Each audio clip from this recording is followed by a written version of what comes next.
A galera presente.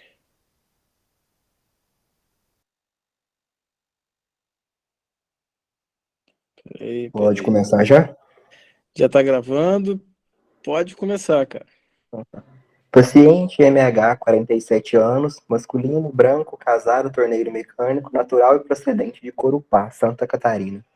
Possui histórico de diversas internações anteriores ao ano de 2004 por crise hipertensiva, mas sem diagnóstico conclusivo. O histórico familiar confirma hipertensão arterial sistêmica. A mãe falecida há 3 anos apresentava um quadro de hipertensão e litise renal. Em abril de 2004, o paciente é encaminhado ao serviço de urgência com crise hipertensiva, taquicardia, palidez e cefaleia generalizada de forte intensidade. Não fazia uso de medicamentos, negou tabagismo e etilismo social. Relatou litise renal desde 94. Evoluiu com piora da pressão arterial e no exame clínico os níveis eram de 300 por 180 milímetros de mercúrio. A frequência cardíaca variava em torno de 94 a 120 batimentos por minuto. Posteriormente, foi internado em unidade de terapia intensiva para investigação do quadro clínico. Nossa Senhora. Quem quer falar? Primeiro os alunos. Diga, Brunão. Boa noite, meu Fala. caro. Aí se trata de um homem, né, Bruno, de 47 anos, que está evoluindo com uma crise hipertensiva. Nesse caso, uma crise hipertensiva que tem disfunção orgânica, né? Acredito que essa cefaleia se enquadra como disfunção orgânica. E no caso seria uma emergência hipertensiva. E dentre as emergências hipertensivas, com cefaleia, eu lembro de encefalopatia hipertensiva, que faz diagnóstico diferencial com AVC também, né? Só que aí não faz menção a nenhum déficit focal que ele tem e tal. Mas eu acredito que se tiver dúvida diante de um paciente desse tipo, uma tomografia seria bem-vinda. Mas no primeiro momento, eu acho que teria que reduzir essa pressão dele. No caso, já teria indicação do Niprid, né? Para poder reduzir essa pressão. Acho que 25% na primeira hora. Eu acho que seria isso. E é uma hipertensão que ele já tinha um passado anterior, né? Em um paciente jovem, talvez valeria a pena investigar depois, causa secundária. Acho que é isso, né? Eu também acho isso. É uma pressão que chama muita atenção, né? 300 de sistólica. Não sei se configuraria uma emergência hipertensiva, né? Mas eu tenderia a ter uma conduta semelhante a essa também. Baixar a pressão dele com a medicação via oral, monitorar, né? É o que tem para fazer por agora, né? É um paciente agudo.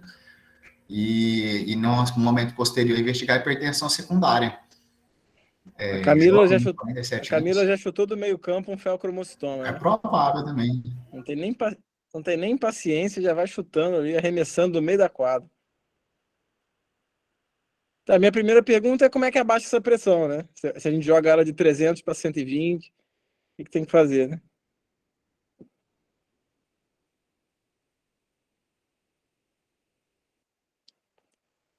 O que é LOA, Luívia?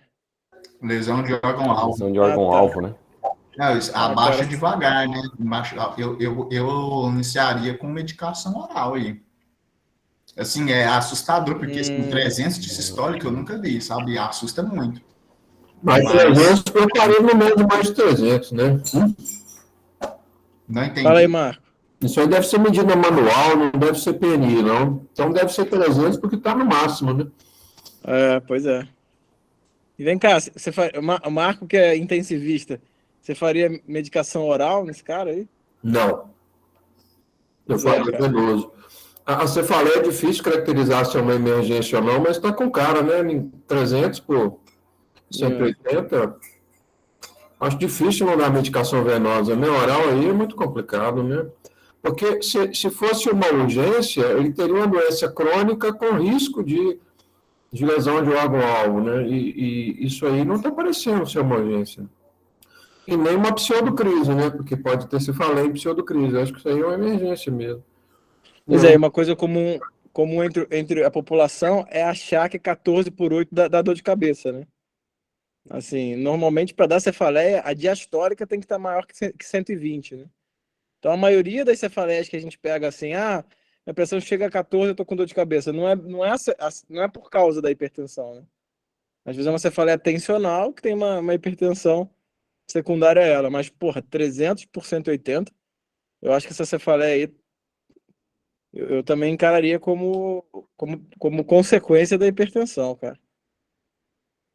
E ele não é jovem, né? Assim, 47 anos a gente não consideraria uma hipertensão secundária, exceto por essa história aí de crise, de estar repetindo, né? De ter um valor absurdo, dele não ter história de hipertensão crônica, ok, mas pela idade não, né? Pois é. Aliás, uma dica, pessoal, quando for apresentar, ele fala que tem 47 anos e que em 2004 ele teve a crise. Mas esse caso está se passando agora, em 2022, porque como vocês pegam de artigo, se esse 2020. artigo é de 2010, por exemplo, né? Quer dizer que ele tinha 43 anos quando teve a primeira crise. Isso pode mudar. Nesse caso não vai mudar tanto, né? Mas se a gente pensar que a gente está em 2022 com 47 anos, a primeira crise dele foi há quase 20 anos. Então foi com 29 anos, né? Isso, às vezes, tem que lembrar de colocar. E agora, acho que uma coisa importante... Perdão, Marco, pode falar. Que ano que é a doença? 2020. 2004, 2020. né? Não, peraí. Não, eu estou entendendo que é 2000. Eu tô entendendo que é 2004 que isso aconteceu. A primeira crise foi em 2004, mas esse hoje que está falando que ele tem 47 anos é quando? Agora 2022? 2020. Não, acho que é 2004, 2020. porque em abril de 2004 ele foi encaminhado ao serviço de urgência. Entendeu? E possui histórico de diversas internações anteriores ao ano de 2004 por crise Então é com hipertensiva. 47 mesmo. Tá. Eu acho que em 2004 ele está com 47 e antes de 2004 ele teve várias internações por pico hipertensivo, né? É verdade. Acho que foi isso, cara. Agora um fundo de olho aí ajudar também, né? Fundo de olho aí é essencial, né? Pois é. Fala aí pra galera o que ajuda, Flávio. Fundo de olho é o que vai determinar se está tendo lesão de órgão-alvo ou não, né? Já que essa é a dúvida, né, nesse momento. Então, a gente vai ver se tiver um papiledema aí, tem uma lesão de órgão-alvo importante. E aí a gente tem que ser um pouco mais agressivo na redução da PA, né? Vocês fazem fundo de olho na prática? Não. Cara, eu fazia muito na época que eu trabalhava com emergência, cara. Eu tinha um oftalmoscópio. E aí, cara, no consultório eu deveria fazer mais, cara. De verdade. Eu não tenho oftalmoscópio. Então... Mas faz parte do exame físico. Seria excelente, né? Nesse caso, seria muito importante. Se não tiver, se tiver num hospital e tiver um oftalmo por perto, pede para ele dar uma olhadinha lá, porque... Pô, e tem aquela lente hoje. Hoje tem uma lente que você bota até o... Eu botei até no Instagram, cara. Tem uma lente que ela não é barata, mas... ajuda muito para fazer, cara. Quando eu estava na faculdade, tinha aquela lente, mas eu tinha muita dificuldade em usar. Eu não, todo mundo tinha, né? É prática, cara. O oftalmoscópio também, muita dificuldade. Então, assim, não achava nada. Assim, você olhava, via uma parte do fundo muito mal também. Aí, eu acho que é muito treino também, né? É um exame difícil de fazer, eu também não tenho prática, mas é nesses casos que você vê como ele é importante, né? Você não precisa achar MAVE, se achar um papiledema, você só olha para a papila. Tá com edema ou não tá com edema? Você precisa ver agora, né? O professor chegava lá, batia o olho e falava, tem papiledema aqui, e mudava totalmente a conduta. Sim, então. Em outros casos, né? E aí, vamos seguir. Alguém quer sugerir mais alguma coisa? Então esse paciente já foi para terapia intensiva, né? Perguntaram se é taquicardia sinusal, acho que a gente não tem esse dado aí, né? Mas eu imagino que seja. Pode seguir? Pode. Com relação aos exames laboratoriais desse paciente, todos se encontravam dentro da normalidade. Com relação a hemograma, glicose, colesterol, fosfatase alcalina, aldosterona, com exceção proteína C reativa quantitativa, catecolaminas plasmáticas e epinefrina, bem como alteração nas catecolaminas urinárias, como metanefrinas e ácido vanil mandélico. Camila. Pô, mas de cara, os caras já dosaram assim, já acabou a graça. Acho que não foi muito... diagnóstico, né? Pelo menos assim, é muito subjetivo. Aí, com esses valores, tem que progredir, né? Tem que fazer teste de clonidina, E não foi muito de cara, eu acho, porque saiu, já deu tempo de sair colesterol. Isso aí demora Sim, 14 dias para ficar pronto. É. bastante. Então, a suspeita, quem quer falar aí?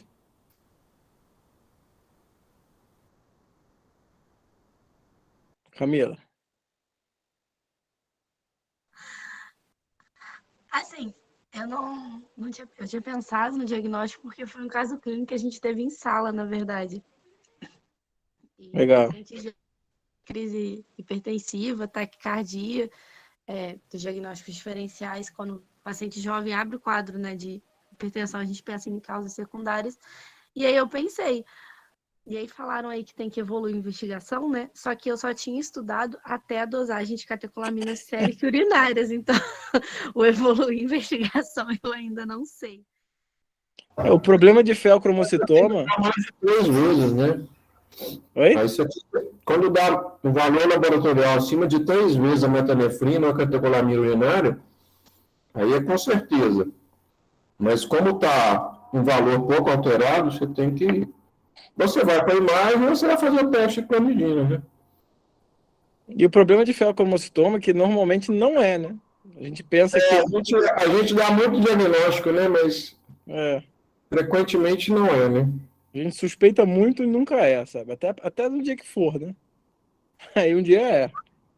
Mas Eu já assim... vi alguns, eu acho que eu já devo ter visto também, né? O quê? Eu já vi alguns, né? Vocês já devem ter visto alguns Sim. também, né? Assim, eu nunca vi vi. assim, de alguém de outras enfermarias ter diagnosticado ou internando para operar, assim. Mas de ser meu paciente eu nunca vi, cara. E me procurar e Não. ser fel, sabe? Eu fiquei um pouco em E, dúvida. e é difícil que você tem que dosar na crise, né? Nem sempre você consegue dosar tudo isso na crise, né? Pois é. Esse paciente, ele estava fazendo tratamento ambulatorial com antihipertensivo ou não? Não. Parece que sim, com várias drogas, né? Tomara que não tenha sido beta-bloqueador. É. Então, assim, eu acho que a gente pode pensar assim, numa hipertensão secundária. O problema de ter 47 anos é que se ele tivesse 20, era muito mais fácil de pensar em hipertensão secundária, né? Ele com 47 já dá para acreditar numa hipertensão resistente, numa hipertensão que necessite de mais drogas, né? Acho que esse que é o ponto que trai a gente, sabe? É igual AVC.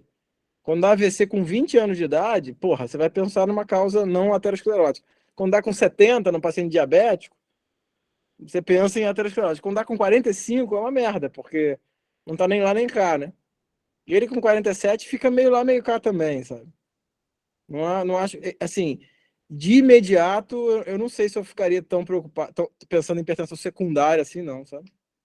Acho que seria num segundo momento, talvez, sabe?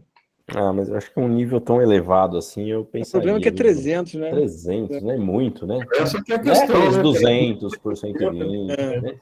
300, cara. É muito. É. E aí, Renan? Pode seguir aí. Com relação aos exames de imagem desse paciente, a ressonância magnética encontrou um processo expansivo nodular, aproximadamente 4 centímetros no maior diâmetro, bem delimitado na topografia da glândula adrenal direita. E também outra lesão expansiva, com aproximadamente 5 centímetros no maior diâmetro, com características semelhantes à lesão anterior, na topografia da glândula adrenal esquerda. Bom, Bilateral. uma coisa tem a ver com a outra? Agora é essa a pergunta, né? Bilateral, isso aí ganhou na loteria 2 vezes, né? Se é que são dois. Porque assim, ressonância tem aspecto típico de fel, né? Que em T2 ele fica meio brilhante, assim, né? Eu não sei aí se tem a imagem, né? Porque, não sei. Tem imagem aí, Renan? Tem não. Cara, mas com imagem em adrenal e com essa história, eu acho que a gente está caminhando para isso. Tá naqueles 10%, né? Que não é benigno, que não é unilateral, que não é suprarrenal, né? Não sei. E a questão é se é só fel, né? Se não é alguma neoplasia endócrina múltipla, que tem mais coisa por trás, né? Esse caso tá muito estranho, né? Seria isso, Ronaldo. Seria um feocromocitoma. Esse tumor adrenal produtor de catecolamina é um feocromocitoma. Né? Isso é o fel. Esse é o próprio feocromocitoma. E a Luísa perguntou sobre diagnóstico de trabalho. Com certeza. É vaga em UTI e, cara, monitorização da pressão com droga venosa, não tem jeito.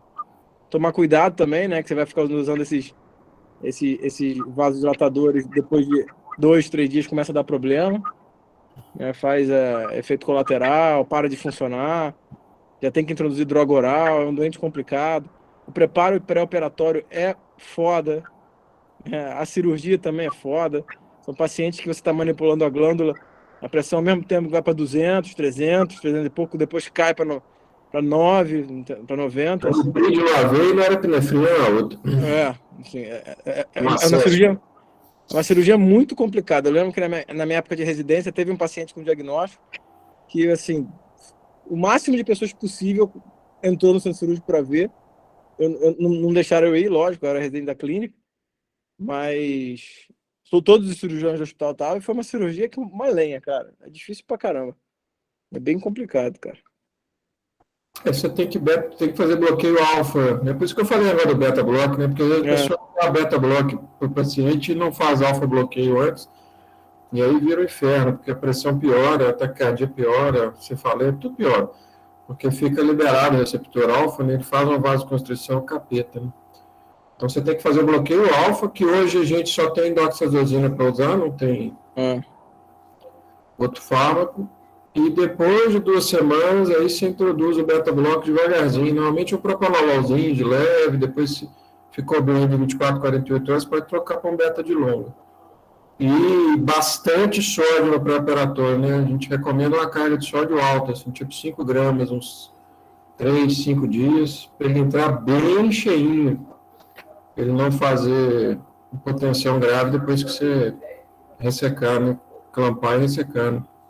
E também são doentes que se eles não tomarem os remédios, né? Assim, o rebote é absurdo, né, Marco? O cara deixa de tomar uma dose do beta-block ou do alfa-bloqueador, vai dar um rebote. Eu lembro de uma doente minha, eu lembro da carinha dela, ela teve um fel maligno, foi operada 3 vezes, cara, fez rádio, fez químio. Eu tenho 2 situações com essa doente que eu nunca mais me esqueço. Uma é que ela, uma vez, bateu em outro hospital com um mal-estar, aquela coisa. Era uma crise do fel, que tinha recidivado, e acho que ninguém captou, achou que era uma síndrome coronária, eles beta-bloquearam esse doente. Na época usava muito beta-bloque venoso, né? Ela chegou no hospital que eu trabalhei com uma pressão tão alta que o sangue voltava no sistema de PIA, o pessoal chama de PAI em outros lugares, pressão intraarterial.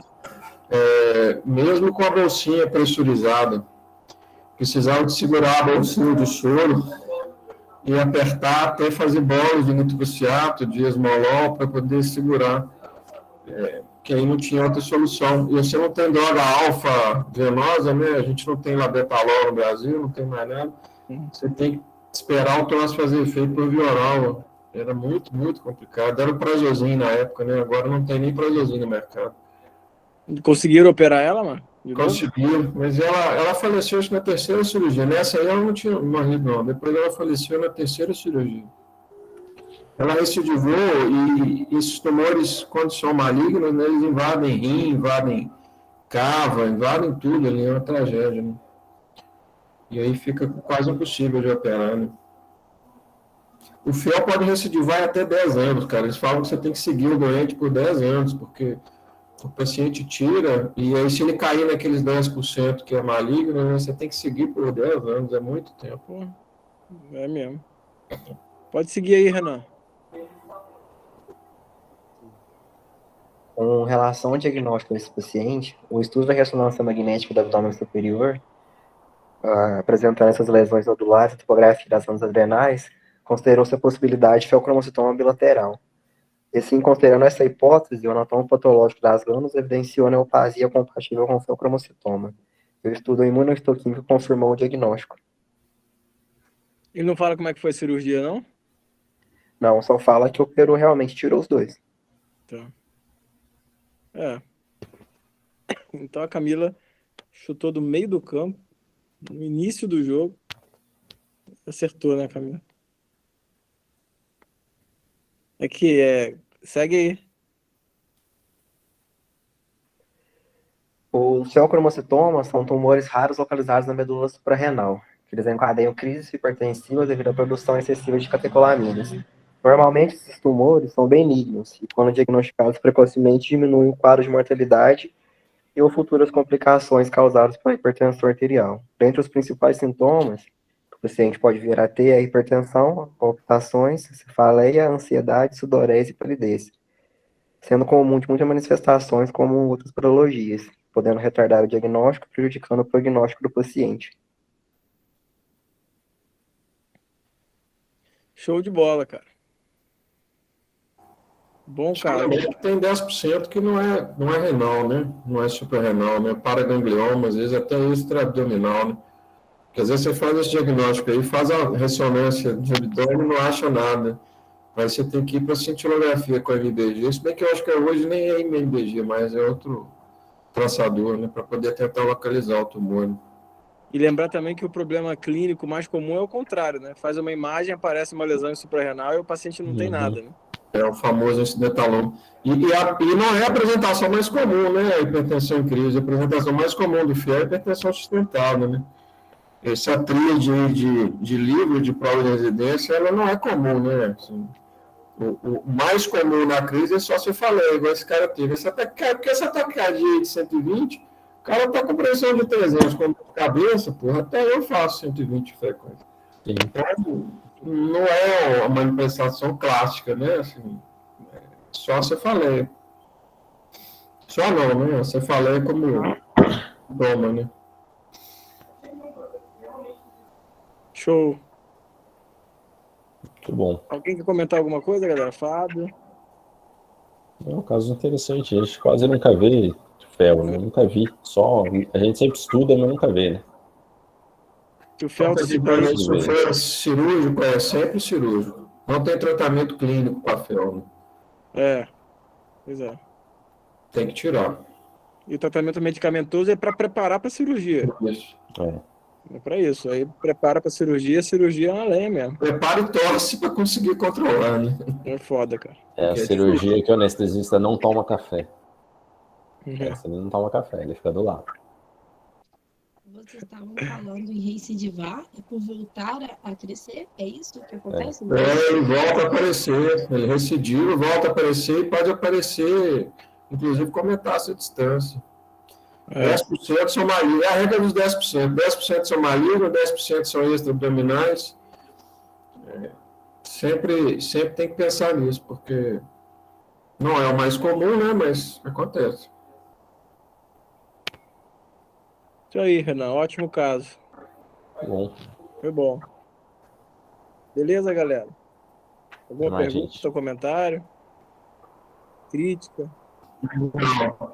A população para essa operação mais jovem, não, né? 60 anos no máximo, né?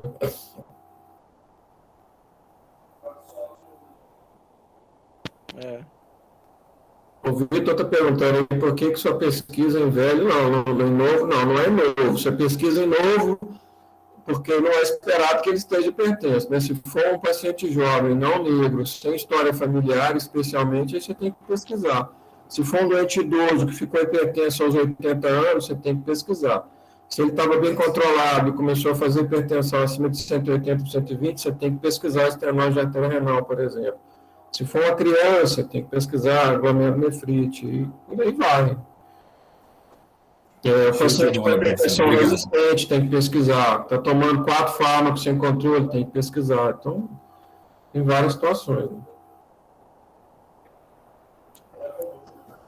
Beleza, obrigado, professor.